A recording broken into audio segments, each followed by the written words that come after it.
नमस्कार। सगरमाथा विशेषमा स्वागत छ। म रमेश वाग्ले।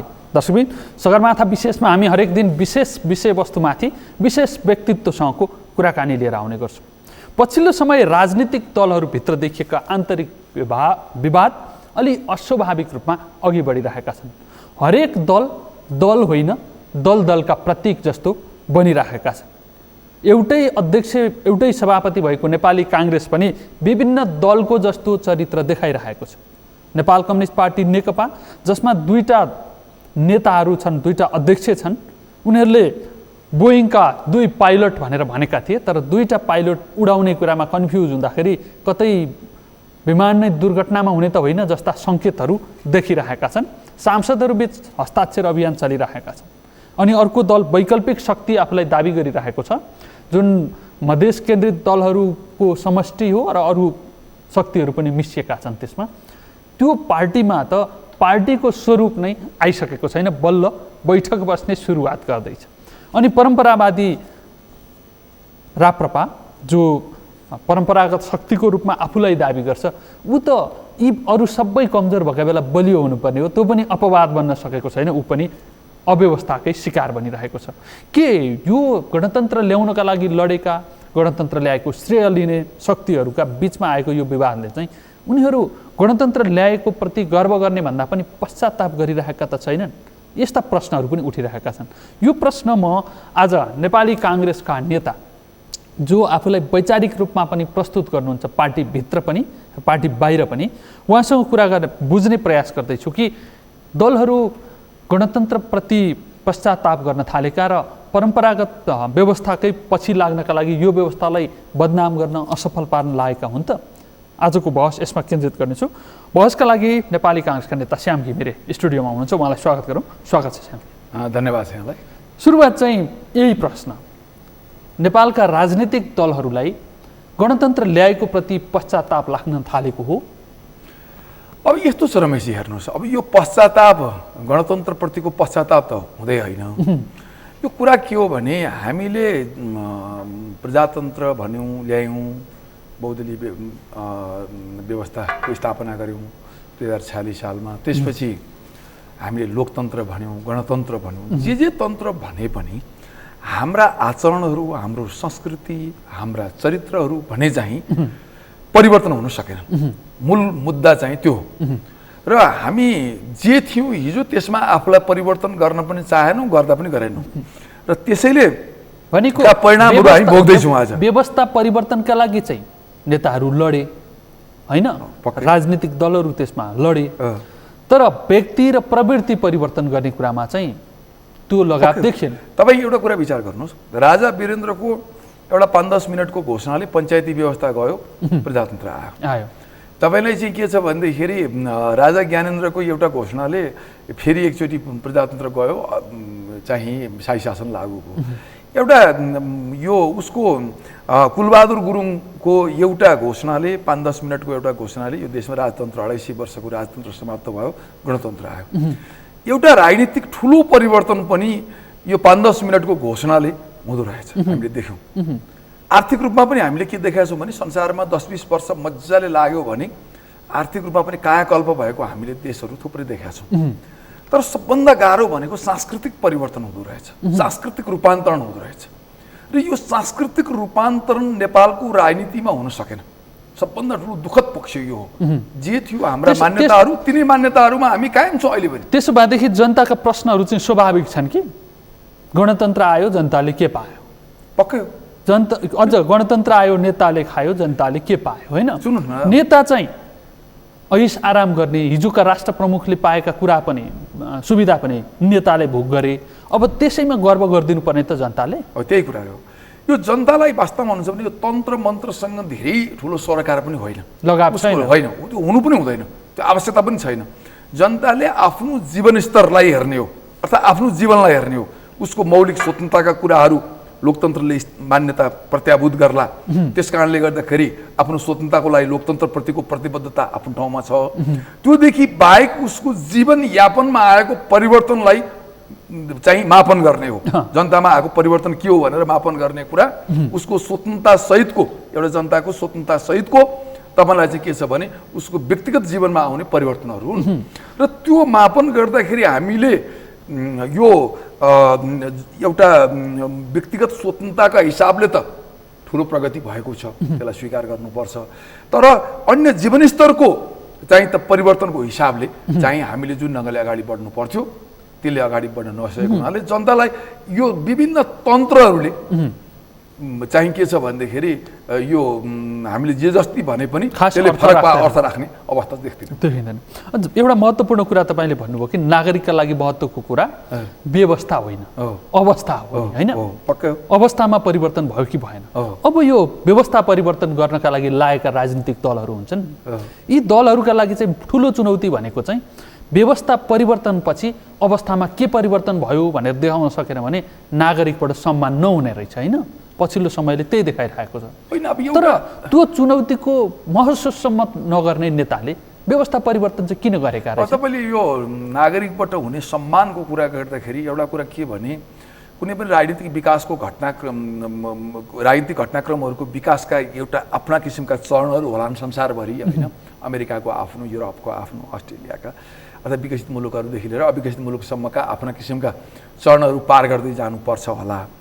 तर कुरा चाहिँ के हो भने नेपालको आजको दिनमा राजनीतिक रूपले राजनीतिक शक्ति मात्रै, राजनीतिक संस्थाहरू मात्रै होइन, सम्पूर्ण संस्थाहरू नै तपाईँ के छ भनेदेखि जनताको नजरमा, मान्छेको नजरमा अपवित्र र घृणायोग्य भइरहेका छ। कसैको पनि सम्मान म कहिलेकाहीँ कुरा गर्ने गर्छु। अब राजनीतिको कुरा गर्यो, राजनीतिलाई त डर्टी गेम नै होइन। हरेक ठाउँ भन्नुहोस् न, अब डाक्टरहरूप्रतिको हेर्ने दृष्टिकोण त्यही छ, एउटा प्रोफेसनलप्रतिको हेर्ने दृष्टिकोण त्यही छ, तपाईँको मिडिया कर्मीहरूप्रतिको हेर्ने दृष्टिकोण त्यही, मतलब सबै सेक्टर बदनाम भयो। बिजनेसम्यानहरूप्रति हेर्ने दृष्टिकोणहरू अब त समीक्षा गर्नुपर्ने स्थिति त यहाँ देखियो कि कसको चाहिँ सम्मान छ बाँकी छ त यो मुलुकमा कसैको पनि सम्मान बाँकी छैन भने किन छैन? र यो अत्यन्तै दुःखद र अत्यन्तै चाहिँ के छ भने डरलाग्दो अवस्था हो।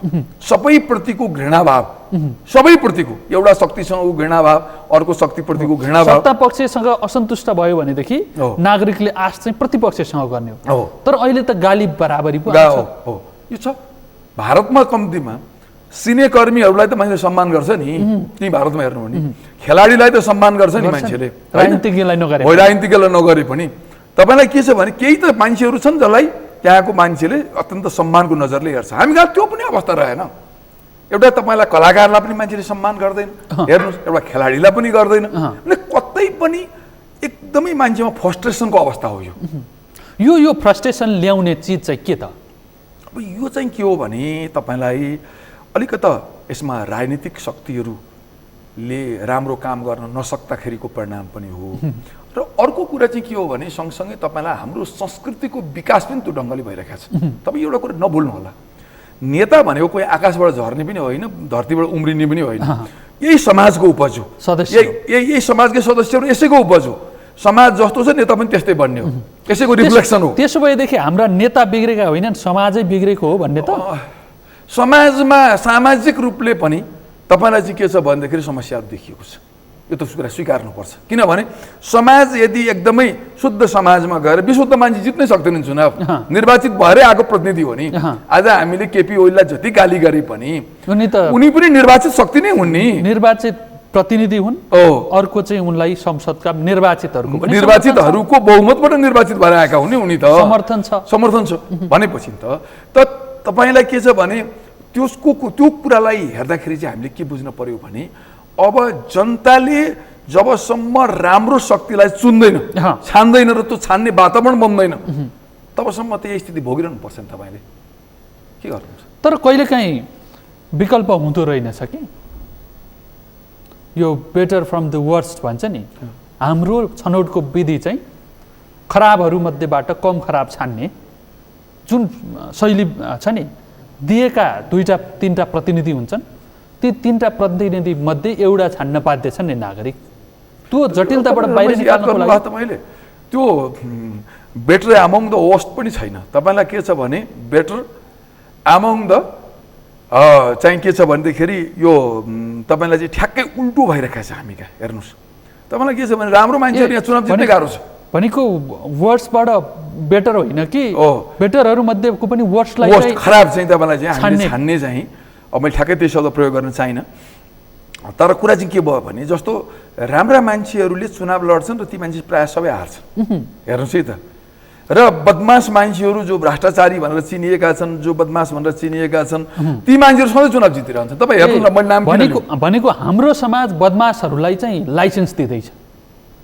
त्यसरी त नभनिहालौँ, तर हाम्रो सामाजिक चाहिँ के छ भने संस्कृतिमा पनि रूपान्तरणको अवस्था छ। किनभने नेपाल त्यसैको उपज हो नि। समस्या नेताहरू बन्ने कुरा, नेताहरू आचरणमा बस्ने कुरा, नेताहरू नागरिक र राष्ट्रपति समर्पित हुने कुरामा कन्जुस्याइ गरिरहेका छन् र व्यक्तिगत लाभलाई प्राथमिक बनाइरहेका छन्, होइन? तर त्यसो गर्नुका पछाडि समाजले उनीहरूलाई डर देखाउने आँटै गरेन। हो, पक्कै होइन? पक्कै। तपाईँले भ्रष्टाचार गर्नुभयो अनि लगेर बाँड्नुभयो, त्यहाँको जनतालाई अनड्युज एडभान्टेजहरू दिनुभयो, आफ्नो कार्यकर्ताहरूलाई तपाईँलाई दिनु नपर्ने सुविधाहरू दिनुभयो, आर्थिक रूपमा कमाउने अवसर दिनुभयो, तपाईँ हाई ठुलो नेता। तपाईँलाई एकदम रमेश अथवा श्याम घिमिरे भनेको चाहिँ असाध्यै राम्रो नेता, मैले धेरै सुनेको छु, मैले नाम नलिउँ, धेरै मान्छेहरूको बारेमा सुन्छु।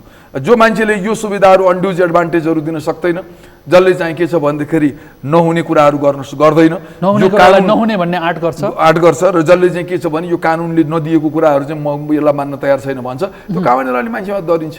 के गर्नु? त्यसो भएदेखि सबभन्दा पहिला उसको परिवारको नजरमा काम नलाने हुन्छ त। त्यसो भएदेखि पहिलो शर्त चाहिँ नेतालाई ठिक पार्ने, नेतालाई नसुध्रिने हो भनेदेखि अगाडि बढ्ने बाटो बन्द गर्ने ल्याकत समाजले विकास गर्ने हो। जबसम्म जनतामा त्यो चेतनाको त्यो स्तर विकास हुँदैन र त्यो शक्तिको विकास हुँदैन र त्यो त्यागको अवधारणा विकास हुँदैन, त्यागको पनि अवधारणा हुनु पर्यो। त्यसो भएदेखि एउटा संस्कार के विकास हुन्छ? तपाईँको छोरोलाई रोकेर मेरो छोरालाई जागिर लगाइदिनु पर्छ अथवा सुविधा दिएँ भने, कसैले दिलाइदियो भने म खुसी हुन्छु, होइन?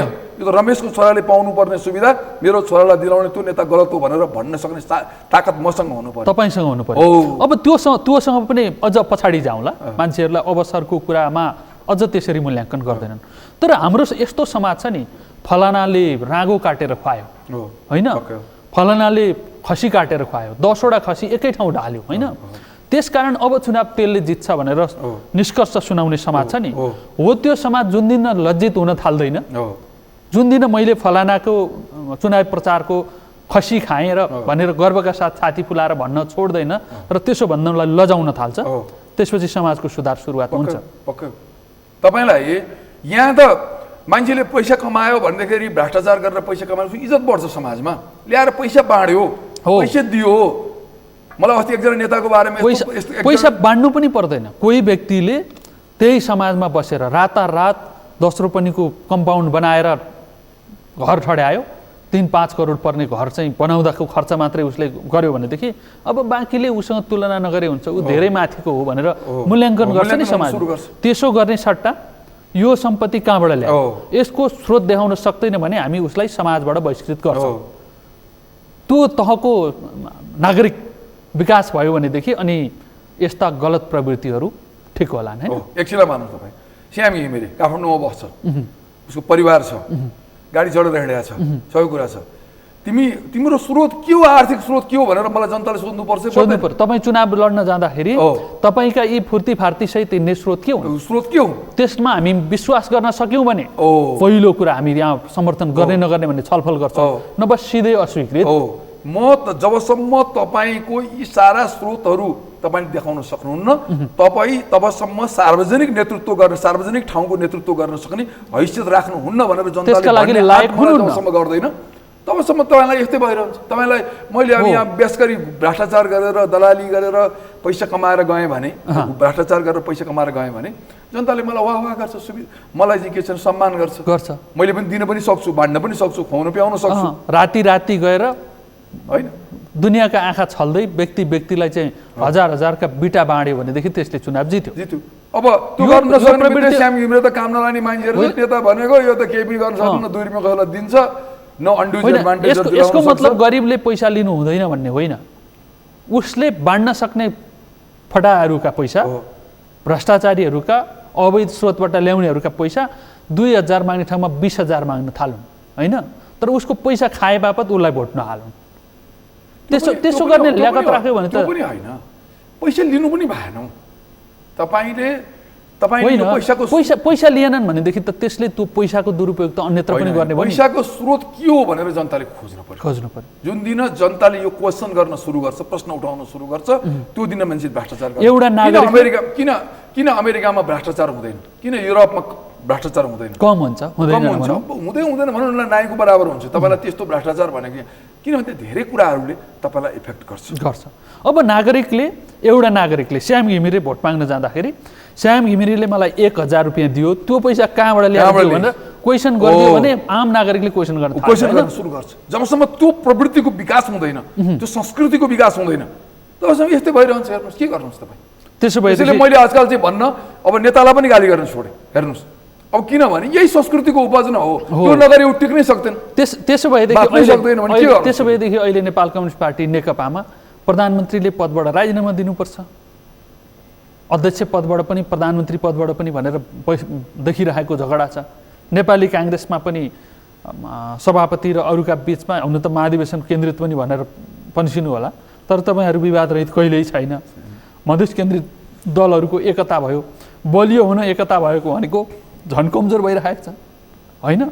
यसले त मैले सुरुवातको चरणमा गएँ नि, राजनीतिक दलहरू परिवर्तन गरे भनेर गर्व गरेर नागरिकलाई चाहिँ सुनाउने, तर त्यो परिवर्तनलाई कार्यान्वयन गर्ने होइन, आफ्ना भाग शान्ति मिलाउने का लागि झगडा गरिरहेका छन् नि।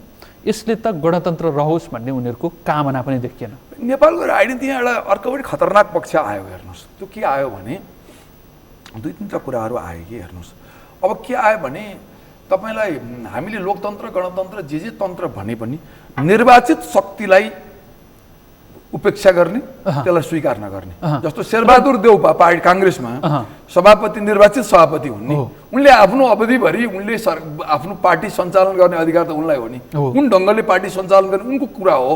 मैले यो हिजो सुशील कोइराला हुँदा सुशील कोइरालाको थियो, अहिले शेरबहादुर देउपा हुँदा शेरबहादुर देउपाको, भोलि अर्को भयो भने त्यसलाई पनि त्यो अधिकार हुनु पर्यो त्यो निश्चित अवधिसम्म। त्यसपछि फेरि अर्को अधिवेशनले अर्को मान्छेलाई स्थापित गर्ला अथवा उनको बिचमा मूल्याङ्कन होला, फेरि उनी फेरि दोहोरिने या नदोहोरिने भन्ने कुराको मूल्याङ्कन होला। तर अब शेरबहादुर उसकै कुरा ल्याइहाल्नुभयो तपाईँले। तपाईँहरूको पार्टी चाहिँ लोकतान्त्रिक मूल्य मान्यतालाई बोक्ने पार्टी, मान्ने पार्टी, त्यति मात्रै होइन, तपाईँहरूको दाबीलाई मान्ने हो भनेदेखि त लोकतन्त्र नमान्नेलाई पनि त्यो लोकतान्त्रिक धारमा ल्याएर मान्ने बनाउने पार्टी दाबी। त्यो चाहिँ अब अभ्यास हेर्नुहोस् है, तपाईहरूको स्वाभाविक रूपमा अधिवेशन गर्नुपर्ने समय 4 वर्ष, तपाईहरूले विशेष दफाको प्रयोग गरेर 1 वर्ष थपिदिनु भयो। त्यो विशेष दफा भनेको के त भन्दाखेरि मान्छेको खुट्टो भाँचियो भने बैशाखी टेकेर पनि हिँड्नु पर्यो नि होइन, किनभने हिँड्ने कुरा बन्द गरेर त भएन। त्यसका लागि तपाईँहरूले बैशाखी टेक्नुभयो विशेष दफाको, तर बैशाखी टेकेपछि चाहिँ बल्ल सभापति कार्यकारी हुन थाल्नुभयो, अरूको सहमति नभए पनि विभाग गठन गर्न थाल्नुभयो, अरूको सहमति नभए पनि भातृ संस्थाहरूलाई चाहिँ काम म्याद थप्ने, सङ्ख्या बढाउने, नियुक्ति गर्ने गर्नुभयो। त्यसपछि नाम दिन्छस् भने दे, नत्र भनेदेखि म सबै पूर्ण गर्छु। कहिले भन्नुभयो भन्दा उहाँले बैशाखी टेक्न थालिसकेपछि कार्यकालभरि चाहिँ त्यो कुराको याद आएन। अब यहाँ नेतृत्व चाहिँ ठिक भन्नु कि निर्वाचित नेतृत्वप्रतिको असहिष्णुता चाहिँ भन्ने यसमा? यस्तो रमेशजी, अब सभापतिजीको भनाइअनुसार के छ भने मैले निर्वाचित भएदेखि मैले पटक पटक सहमतिबाट नै यो गर्ने प्रयास गरेँ, सब पार्टीभित्र समग्र सहमतिको वातावरण निर्माण होस् भनेर मैले उहाँहरूसँग मिलेर काम गर्न खोजेँ। त्यो कुरा कहिले पत्याइन्थ्यो भनेदेखि 2 महिनामा गर्ने भनेर विधानमा आफै संलग्न भएर लेखेको, आफै महाधिवेशनबाट पारित गरेको विधानलाई 1 वर्षसम्म कुरेको भएदेखि धैर्यता राखे, प्रयास गरे र 1 वर्षपछि चाहिँ सहमतिमा हुन नसकेपछि असहमतिका बावजुद काम गरे भनेको। उहाँको म्यान्डेट त 4 वर्षको मात्रै हो नि, बैशाखी टेकेको हो। तपाईँले भनेको एकदम ठिक हो, तर कुरा के हो भने उहाँले लामो समयसम्म कुर्नुभयो, त्यति समयसम्म कुर्नु हुँदैन थियो, जुन अनावश्यक रूपमा बढी समय उहाँले कुर्नुभयो। तर उहाँको भनाइअनुसार र हामीले हेर्दाखेरि पनि उहाँले कुरेकै हो र उहाँले कुर्दाखेरि पार्टीभित्र असहमतिको वातावरण अगाडि नबढोस् भनेर उहाँले कुर्दै यो एकदमै ढिलो भयो, वास्तवमा ढिलो भएकै हो। तर अब त समय नै सकिसक्यो, अब नगर्ने भने कहिले गर्ने भन्ने सम्पूर्ण दबाब उहाँमाथि सिर्जना भएपछि उहाँले अहिले भटाभटी गर्नुभएको। तर तपाईँहरू संविधान कानुन विधि मान्ने पार्टी, चुनाव घोषणा गरिसकेपछि यही सरकारले चुनाव घोषणा गरिसकेपछि आयोगहरू गठन गर्न थाल्यो होइन, विभिन्न संयन्त्रहरू चाहिँ गठन गर्न थाल्यो भनेदेखि त्यो कुरा तपाईँहरू पचाउन सक्नु होला त? यस्तो छ कि अब यो विषयमा चाहिँ संवैधानिक रूपमै प्रतिबन्ध छ हैन, तर हामीले वैधानिक रूपमा चाहिँ त्यो व्यवस्था नभएको हुनाले होइन तपाईँ गर्ने छुट चाहिँ भयो। तपाईँले भनेको कुरामा मैले असहमति नै त म व्यक्त गर्दिनँ, तर कुरा चाहिँ के छ भने अब वैधानिक रूपमा त्यो अवरोध नभएको हुनाले त्यसलाई प्रयोग गरेर सभापति होइन होइन यहाँनिर चाहिँ अघि हामी जसरी बहस गर्दै थियौँ नि त्यसलाई खण्डित गर्न खोजिरहेछौँ कि हामी। अब जो पार्टीले जुन कुरा जुन विधिलाई मान्छु भनेको छ त्यो विधि मान्ने भनेको त काङ्ग्रेसको महाधिवेशन भनेको पनि चुनाव नै हो, नेतृत्वको परिवर्तन नै हो। भएको अहिलेको वर्तमान नेतृत्व पनि त्यसको के अरे दावेदार हो, अरू पनि त्यसका पक्षधरहरू हुन्।